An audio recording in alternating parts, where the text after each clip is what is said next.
जय हिंद दोस्तों, मैं स्वागत करता हूं आपका अपने YouTube चैनल अभिषेक एजुकेशन पॉइंट 2 में। और आज की इस वीडियो में हम लोग पढ़ने वाले हैं श्रीलंका में बहुसंख्यकवाद और बेल्जियम की समझदारी के बारे में। तो चलिए दोस्तों, वीडियो को स्टार्ट करते हैं और जानते हैं कि बेल्जियम की जो समझदारी है और श्रीलंका में बहुसंख्यकवाद है उस पर क्या प्रभाव पड़ता है। देखिए, जो श्रीलंका में क्या प्रभाव पड़ता है और बेल्जियम में क्या प्रभाव पड़ता है।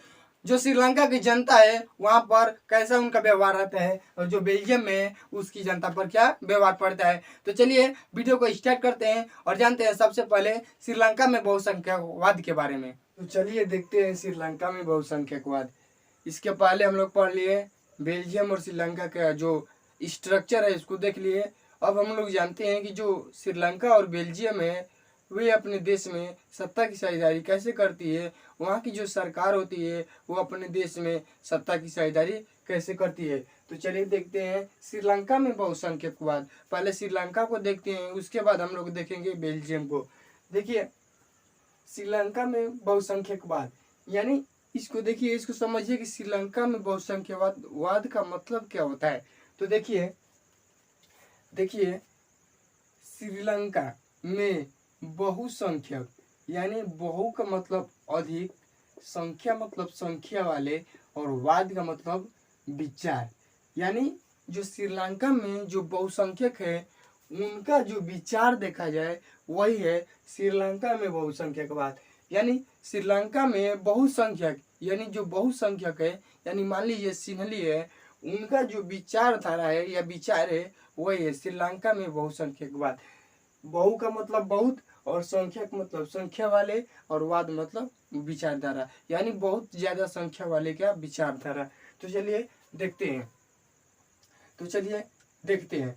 देखिए 1948 में श्रीलंका एक स्वतंत्र राष्ट्र बना। सन 1948 में श्रीलंका एक स्वतंत्र राष्ट्र बना या श्रीलंका 1948 में आजाद हुआ। तो देखिए आजाद हुआ।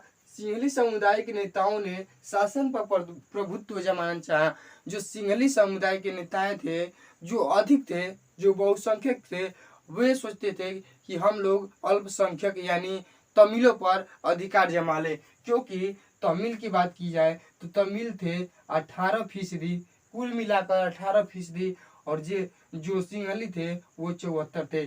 तो ये अधिक थे, ये बहुसंख्यक थे और इन्होंने सोचा कि क्यों नहीं हम लोग अल्पसंख्यकों पर कब्जा कर ले या अधिकार जमा ले। वही होता है, सिंहली समुदाय के नेताओं ने शासन पर प्रभुत्व जमाना चाहा और और और और अपने देश में एक कानून बनाया, एक कानून लागू किया जो 1956 में एक कानून बनाया गया। इसके बाद 1956 में कानून बनाया गया। कानून क्या है, देखिए कानून यह बनाया गया कि सिंहली भाषा को राजभाषा घोषित कर दिया गया और तमिल को दरकिनार कर दिया गया, यानी ठुकरा दिया गया। यानी जो सिंहली भाषा है इसको राजभाषा के रूप में मान्यता तो दे दिया गया, लेकिन जो तमिल भाषा था उसको दरकिनार कर गया, यानी हटा दिया गया। तो चलिए दोस्तों, हो गया यहाँ तक। और देखिए क्या क्या होता है। विश्वविद्यालय सरकारी नौकरी में सिंहली को प्राथमिकता, यानी सिंहली भाषा को विश्वविद्यालयों में सरकारी नौकरियों में प्राथमिकता मिलने लगा। और प्रावधान ये था, जो संविधान बना था वहाँ की सरकार थी, वो बोली थी कि देखिए क्या बोल रही है, सरकार बौद्ध धर्म को संरक्षण और बढ़ावा देगी। यानी सरकार जो होगी सिंहलियों को प्रोत्साहन करेगी, केवल सिंहलियों को प्रोत्साहन करेगी, बढ़ावा देगी, उसे आगे ले जाएगी और तमिलों को नहीं ले जाएगी। इसी के कारण तमिलों में क्या हो गई, नाराजगी उत्पन्न हो गई। तमिलों में नाराजगी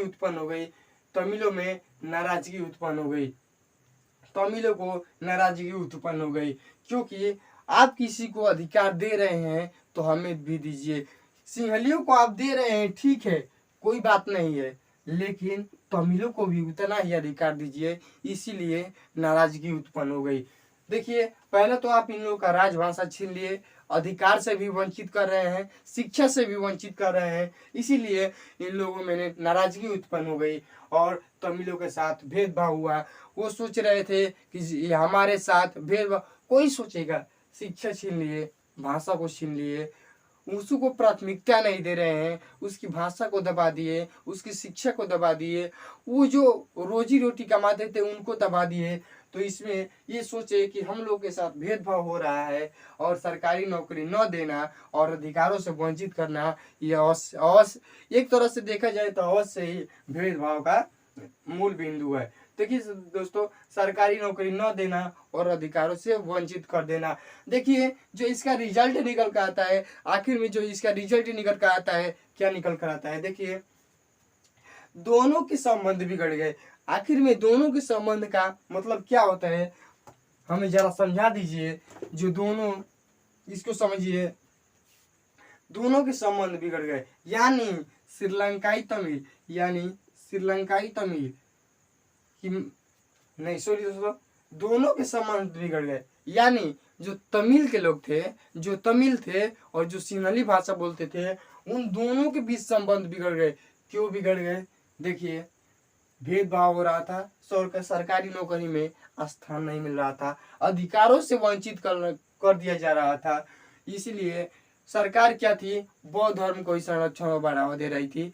इसीलिए देखिए, इन दोनों में जो था संबंध बिगड़ गए और श्रीलंकाई तमिल की मांग करने पर उन्हें बार बार नकारा भी गया था। देखिए, जो तमिल के लोग थे, वो शिक्षा की मांग कर रहे थे, हमें अधिकारों से वंचित मत करिए, हमारा भी तमिल जो भाषा है उसको भी राजभाषा घोषित कर दीजिए। ये लोग नहीं कर रहे थे कि आप अपनी सिंहली भाषा को राजभाषा से हटा दीजिए, लेकिन ये लोग ये कर रहे थे कि आप अपना भी चलाइए और हमारा भी जो तमिल है उसको भी राजभाषा घोषित कर दीजिए। हमें कोई नाराजगी नहीं है, आपकी बहुसंख्यक है, आप अपना राजभाषा उसको रहने दीजिए, लेकिन आप हमारा मत हटाइए। इसीलिए इन लोगों ने कहा कि आप अपना रहने दीजिए और जो तमिल है हमारा, इसको भी रहने दीजिए। तो चलिए, इसके बाद श्रीलंकाई तमिल मांग करने लगी और इसके बाद बार बार उसको नकारा गया, यानी उन लोगों को मना कर दिया गया। तो चलिए, अब आगे होता है 1980 दशक में तमिल सरकार बनाने के लिए राजनीतिक संगठन बने।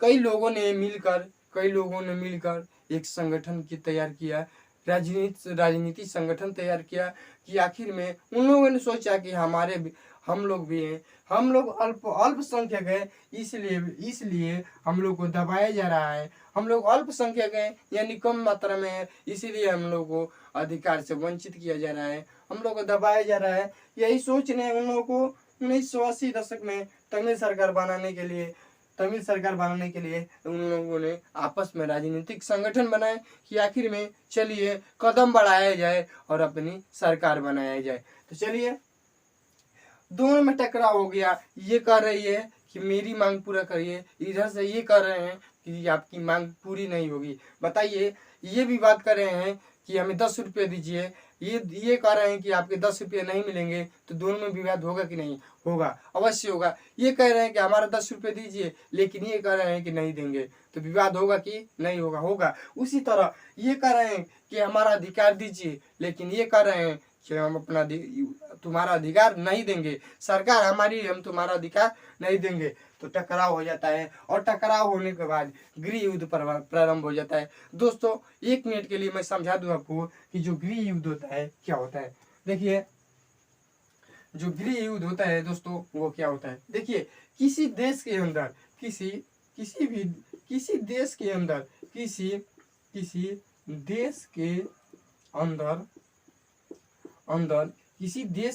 ये देश है, मान लीजिए, इसी के अंदर यदि आपसी संघर्ष होने लगे, किसी देश के अंदर यदि आपसी संघर्ष होने लगे, यानी ये देश है, यदि इसी के अंदर यदि अपने देश के अंदर यदि आपसी संघर्ष होने लगे तो उसी कहते हैं गृह युद्ध। और दोस्तों श्रीलंका में गृह युद्ध प्रारंभ हो गया, श्रीलंका में गृह युद्ध प्रारंभ हो गया। अब देखते हैं कि जो गृह युद्ध के परिणाम होते हैं वो क्या निकल कर आते हैं। यहाँ पर उन लोगों के साथ भेदभाव हो रहा था, उन लोगों को प्रताड़ित किया जा रहा था, तो उन लोगों ने क्या परिणाम निकाला, अपना रिजल्ट क्या निकाला। और जो गृह युद्ध हुआ उसका रिजल्ट जो निकला उसको देखते हैं। देखिए दोस्तों, ये कह रहा है कि दोनों पक्ष के हजारों लोग मारे गए। इसको समझिए, देखिए दोस्तों इसको समझिए, दोनों पक्ष के हजारों लोग मारे गए। यानी जो थे तमिल के लोग, यानी देखिए झगड़ा हुआ है तो जो ये दोनों लोग मारे जाएंगे, तमिल भी मारे जाएंगे और सिंहली भाषा के भी। जब दो समुदायों के बीच युद्ध हुआ है तो घाटा तो दोनों को होगा। जब दो लोग आपस में झगड़ा कर रहे हैं तो ये मेन बात है कि जो मुख्य बात है कि जो दोनों का घाटा होगा। देखिए ये तमिल भाषा और ये सिंहली भाषा, यानी जो बौद्ध बोलते थे, बौद्ध धर्म से थे, और जो हिंदू और मुसलमान इसमें दोनों थे, इन दोनों लोग की संख्या हजार थी। यानी दोनों लोग से हजारों लोग मारे गए। और कुछ लोग शरणार्थी बन गए। कुछ लोग कहे कि भाई हम देश ही छोड़कर जा रहे हैं। कुछ लोग किसी दूसरे देश में चल बसे और अपनी वहां पर जीवन यापन करने लगे, अपनी जीविका को चलाने लगे। कुछ लोग शरणार्थी बन गए, चलिए भाई हम विदेशी छोड़ देते हैं, यहाँ पर राज करिए। परिणाम क्या हुआ, तो दोनों पक्ष के हजारों लोग मारे गए। कुछ लोग शरणार्थी हो गए, यानी किसी दूसरे देश में चल गए और वहां पर अपना जीविका उपार्जन करने लगे। देखिए रोजी रोटी चौपट हो गए। यानी जब देश होता है, यानी जब अपने ही देश में जब होने लगे, जब एक ही क्षेत्र के अंदर जब युद्ध होने लगे तो रोजी रोटी तो चौपट होगी और सांस्कृतिक आर्थिक जीवन पर प्रभाव पड़ा। जो गृह युद्ध का मेन प्रभाव पड़ा, किस पर पड़ा, संस्कृति और आर्थिक जीवन पर यही प्रभाव पड़ा। तभी न रोजी रोटी के लिए चौपट हो गए। जो लोग थे वो रोजी रोटी के लिए चौपट हो गए। क्यों? आर्थिक जीवन पर प्रभाव पड़ गया, उन लोगों का आर्थिक जीवन पर प्रभाव पड़ गया, सांस्कृतिक पर प्रभाव पड़ गया, वहाँ की सामाजिक जीवन पर प्रभाव पड़ गया गृह युद्ध के कारण। अब आखिर में जाकर 2009 में गृह युद्ध का अंत हुआ। यही है दोस्तों कहानी श्रीलंका में बहुसंख्यकवाद की। श्रीलंका बहुसंख्यक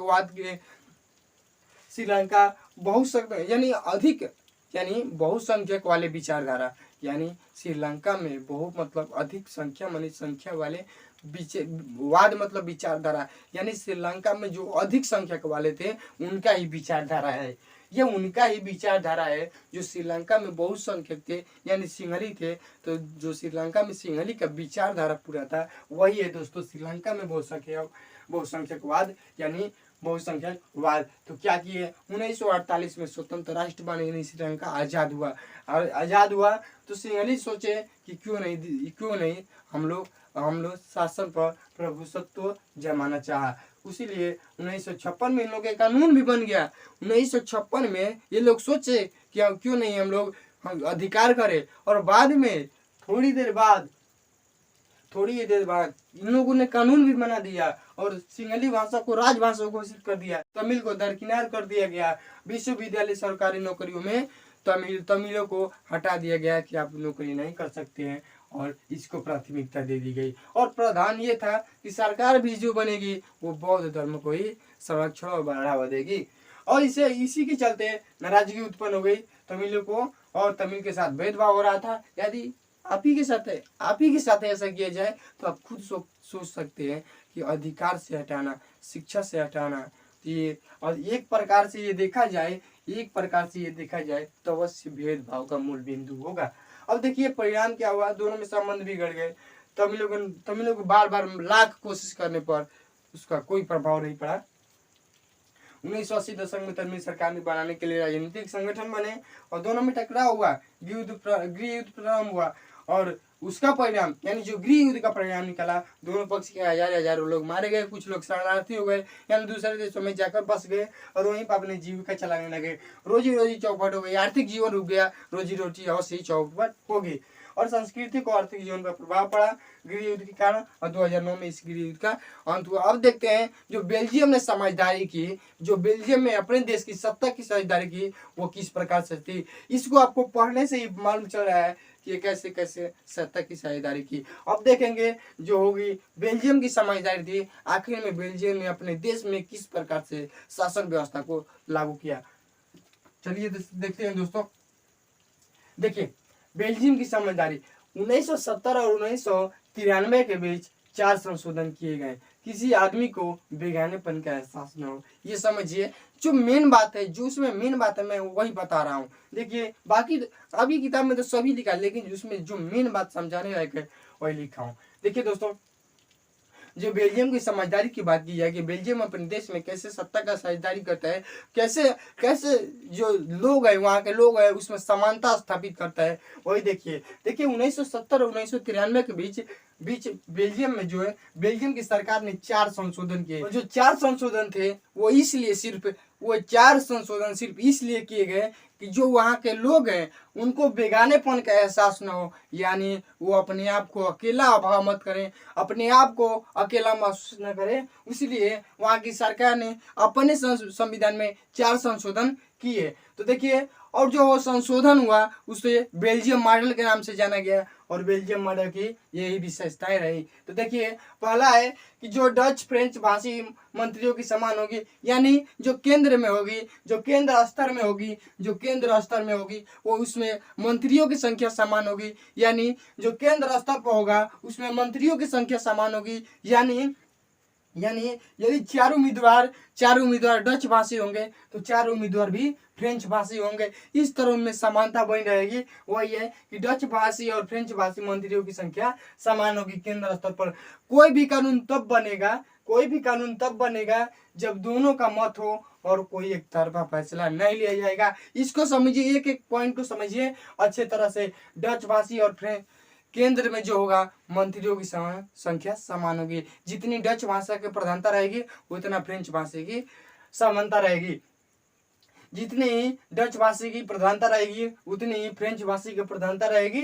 कोई भी कानून तभी बनेगा जब दोनों का मत हो, यानी ये भी 4 कहे कि हाँ इस कानून को बनाया जाए, ये भी कहे कि इस कानून को बनाया जाए, तो वही तभी वो कानून बनेगा। यदि यह कहे कि ये कानून को बनाया जाए लेकिन डच भाषी कहे कि कानून को नहीं बनाया जाए और फ्रेंच भाषी कहे कि कानून को बनाया जाए, तो उस समय यह कंडीशन है कि उस कानून को नहीं बनाया जाएगी। जब तक आप दोनों को फैसला नहीं होगा एक पर, जब आप दोनों एक मत नहीं होंगे, दोनों भाषा के लोग एक मत नहीं होंगे, तब तक वो कानून नहीं बनाया जाएगा। इसीलिए कोई एक तरफा फैसला नहीं ले सकता है, यानी किसी एक के कहने पर कोई कानून नहीं बनाया सकता है, कोई संशोधन नहीं किया जा सकता है, कोई किसी भी नियम को रद्द नहीं किया जा सकता है। तो चलिए आगे की तरफ देखते हैं। देखिए अच्छा लगे वीडियो तो कमेंट जरूर करिएगा। देखिए केंद्र की अनेक शक्तियां राज्य सरकार को दे दी गई, राज्य सरकार केंद्र सरकार के अधीन नहीं रहेगी। यानी केंद्र सरकार ने निर्णय लिया कि लीजिए मैं अपनी कुछ शक्तियां, यानी जो केंद्र सरकार है वो राज्य सरकार को अपनी शक्तियां कुछ दे दी, लीजिए आप अपने क्षेत्र में मैं आपको शक्तियां देता हूं कि आप इतने दायरे के अंतर्गत रहकर राज्य को चलाएं, यानी राज्य की देखरेख करें। केंद्र सरकार की अनेक शक्तियां राज्य सरकार को दे दी गई, राज्य सरकार केंद्र के अधीन नहीं रहेगी। अब किसी को यदि इसको निर्णय कुछ लेना है राज्य के अंतर्गत, तो ये केंद्र सरकार के अधीन नहीं रहेगी, ये केंद्र सरकार से ऑर्डर नहीं लेगी। क्यों? क्योंकि इसके पास कुछ शक्तियां हैं, कुछ कानूनी शक्तियां हैं, ये नहीं लेगी। इसको दे दी गई है, खुद केंद्रीय सरकार ने इसको शक्तियां दे दी है कि लीजिए आप कानून बनाइए, वहाँ की अपने राज्य के अंतर्गत देख रेख करिए, वहाँ की कानून नियम को चलाइए। तो चलिए दोस्तों अब हम लोग देखते हैं त्रिस्तरीय सरकार। इसको समझिए। त्रिस्तरीय सरकार का गठन कर दिया गया। देखिए दोस्तों त्रिस्तरीय सरकार किसे कहते हैं। देखिए दोस्तों, देखिए बेल्जियम में केंद्र सरकार और राज्य सरकार के अलावा बेल्जियम में केंद्र सरकार और राज्य सरकार के अलावा एक तीसरी सरकार बनाई गई, एक तीसरी सरकार बनाई गई जिसे जिसे त्रिस्तरीय सरकार, त्रि मतलब तीन, स्तर मतलब स्तर, जो तीन स्तर पर हो वही त्रिस्तरीय सरकार हो गई।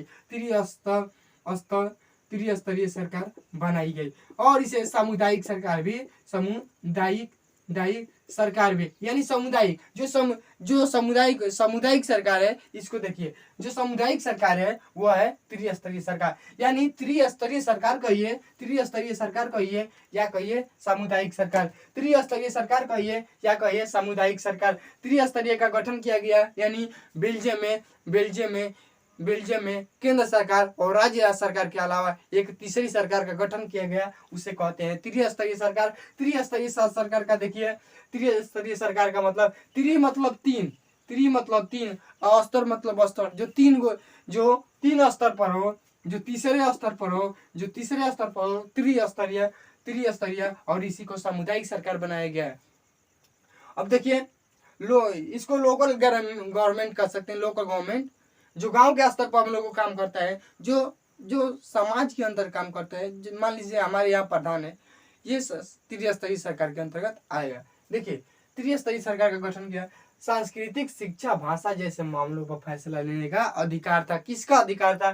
तो त्रिस्तरीय सरकार संस्कृति यानी कल्चर, शिक्षा, एजुकेशन, भाषा, लैंग्वेज जैसे मामलों पर फैसला लेने का अधिकार था। जो सामुदायिक सरकार थी उसको किस पर अधिकार था? सांस्कृतिक पर, शिक्षा पर और भाषा जैसे मामलों पर फैसला लेने का अधिकार था। और चौथी बात रही कि फ्रेंच भाषी लोग ने केंद्र में समान प्रतिनिधित्व स्वीकार कर लिया, क्योंकि डच भाषी ने पहले से ही समान प्रतिनिधित्व स्वीकार किया था। यानी समझिए इस बात को, समझिए जरा गौर कीजिएगा इस बात को। फ्रेंच भाषी लोग क्या किए? फ्रेंच भाषी लोग केंद्र में समान प्रतिनिधित्व स्वीकार कर लिए थे। क्योंकि डच भाषा बोलने वाले थे, वो पहले से ही अपने समान प्रतिनिधित्व स्वीकार कर लिए थे। और देखिए, गृह युद्ध की आशंका खत्म हो गई। यही थी हम लोग का बेल्जियम मॉडल की विशेषताएं। बेल्जियम में ऐसे कानून बनाए गए जो एक दूसरे को समानता प्रदान कर दी, एक दूसरे को भाईचारे के अंतर्गत ला दी, और सभी लोग अपनी अपनी कंडीशन को पालन किए। और बेल्जियम को एक कल्पनाशील, जो सत्ता की साझेदारी की जाती है, जो उसको कहा जाता है कल्पनाशील माना जाता है, इतनी अच्छी साझेदारी किसी देश ने नहीं की। और जो एक माइंड सेट इन्होंने लगाया, देखिए, फ्रेंच भाषा यानी दोनों को कंडीशन बताया कि आप 4 रहेंगे तो आप भी 4 रहेंगे, यानी समानता दिखाया, इसमें कोई भेदभाव नहीं किया। कोई कानून तभी बनेगा जब तो देखिए, वो अपने आप को छोड़ दिए, सरकार वहां थी, जो आप लोग फैसला लेंगे, आप एक मत हो जाइए, वही होगा कानून। यानी कोई एक तरफा इसमें फैसला नहीं ले सकता है। यानी जब दोनों लोग एक मत होंगे तो एक तरफा फैसला, यदि आप कहेंगे नहीं बनेगा, ये कहेंगे बनेगा, तो वो निर्णय नहीं होगा, उसको रद्द कर दिया जाएगा। केंद्र की अनेक शक्तियां, जो ऊपर की शासन है वो अपनी शक्तियां निचले स्तर की सरकार को दे दी गई। यानी आप अपने क्षेत्र में शासन चलाइए और वहां की देखरेख करिए। त्रिस्तरीय सरकार का गठन किया गया, यानी केंद्र सरकार और राज्य सरकार के अलावा एक तीसरी सरकार बनी, जिसे त्रिस्तरीय सरकार कहा गया। त्रिस्तरीय सरकार को आम भाषा में सामुदायिक सरकार कहते हैं, लोकल गवर्नमेंट कहते हैं। और संस्कृति, शिक्षा, भाषा जैसे मामलों पर फैसला लेने का अधिकार दिया गया। किसे दिया गया? तो त्रिस्तरीय सरकार। यानी देखिए, त्रि मतलब तीसरे स्तर पर, जो तीसरे स्तर पर काम करे, त्रिस्तरीय। साफ बात में देखिए, फ्रेंच भाषी लोग ने केंद्र में समान प्रतिनिधित्व स्वीकार किया, पर क्यों किया है कि पहले से ही डच से वो समान प्रतिनिधित्व स्वीकार कर लिए थे। गृह युद्ध की आशंका खत्म हो गई, लेकिन जो हुआ, श्रीलंका को देखा, जो बेल्जियम था, श्रीलंका को देखा कि श्रीलंका ने ऐसे फैसले लिए तो क्या परिणाम हुआ, उसी को देखकर बेल्जियम ने कहा कि नहीं, इसके उल्टा करिए। ये देखिए, इसमें ये सोचा कि बहुसंख्यक पर कब्जा कर लिया जाए, लेकिन बाद में इन लोगों को पता चला, जो इसकी कहानी पढ़ेंगे कि इस कहानी से क्या शिक्षा मिलती है, तो इस कहानी से देखेंगे कि यही शिक्षा मिलती है कि बहुसंख्यक के बल पर आप अल्पसंख्यक पर कब्जा नहीं कर सकते हैं, अधिकार नहीं जमा सकते हैं, अपने जो शर्तें हैं उसको थोप नहीं सकते हैं। यही शिक्षा मिलती है हमें। और आप भी अपने लिखिएगा राय कमेंट में, क्या शिक्षा मिली, क्या शिक्षा मिली, यानी श्रीलंका में बहुसंख्यकवाद, यानी पढ़ेंगे कि बेल्जियम और श्रीलंका की कहानी से आपको क्या शिक्षा मिलती है। तो बेल्जियम देखिए, श्रीलंका की कहानी से हमें यही शिक्षा मिलती है कि जो आप अधिक रहेंगे तो कम पर अधिकार, यानी जो अब बहुसंख्यक है वो अल्पसंख्यक पर अधिकार नहीं कर सकता है, जबरदस्ती कोई शर्त नहीं थोप सकता है, वही मिला। और बाद में इसका नतीजा भी देखें कि क्या हुआ, गृह युद्ध हो गया। और यहाँ पर बहुत ही समझदारी से दिया, बेल्जियम ने बहुत ही समझदारी से निर्णय लिया, यहाँ पर गृह युद्ध का आशंका ही खत्म कर दिया और गृह युद्ध होने से बच गया।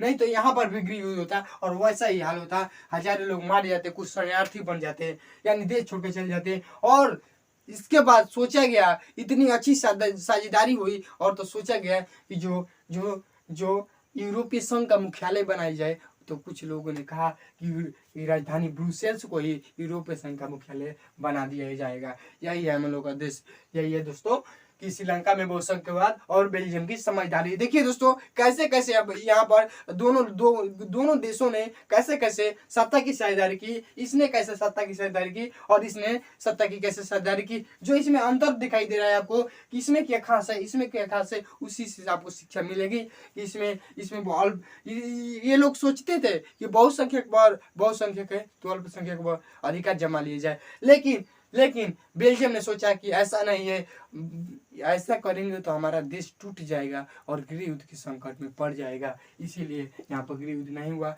यहाँ समानता दिखाई गई, यहाँ पर एक तरफ से देखा जाए तो समानता दिखाई गई और दोनों में समानता स्थापित कर दिया गया। दोनों को एक समान अधिकार, एक समान शिक्षा, सभी चीजों में एक समान का अवसर मिला। तो चलिए दोस्तों, आज की वीडियो इतना ही आएगी। और देख लीजिए, आप अपनी कमेंट में राय अवश्य बताइएगा कि वीडियो कैसा लगा और साथ में ये भी लिखिएगा कि जो ये दोनों कथाओं से आपको शिक्षा मिली वो क्या मिली। Thanks for watching my video दोस्तों, अब मिलेंगे अगले वीडियो के साथ।